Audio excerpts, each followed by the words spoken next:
దేశానికి స్వాతంత్రం వచ్చిన రోజే ఇలాంటి వీడియో చేయాల్సి వస్తుందని అస్సలు అనుకోలేదు. అయినా ఇలాంటివి మన దగ్గర సర్వసాధారణమైపోయాయి. డాక్టర్లను దేవుళ్లుగా పోలుస్తాం.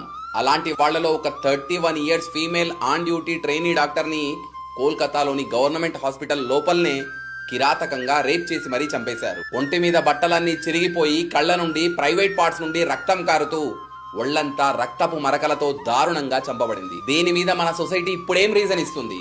బట్టలు చిన్నవిగా ఉన్నాయనా, పార్టీకి వెళ్ళిందనా, లేదా హింట్స్ ఇచ్చిందనా? స్త్రీలని ఆదిశక్తులుగా కొలుస్తాం, ఆరాధిస్తాం. కానీ ప్రాబ్లం ఏంటంటే స్త్రీలు పండగలప్పుడు మాత్రమే గౌరవించబడతారు. వాళ్ళ సేఫ్టీ సోషల్ మీడియాలో మాటల వరకు మాత్రమే ఉంటుంది. ఇంతకు ముందు ఉమెన్ సేఫ్టీ మీద చాలా వీడియోస్ చేశాను. మిలియన్లలో వ్యూస్, లైక్స్ వచ్చాయి. నేను అనుకున్నా మనం మార్పు తేగలుగుతున్నాము అని. కానీ but today I have to say I'm failed. మనందరం ఒకటి బాగా గుర్తుంచుకోవాలి.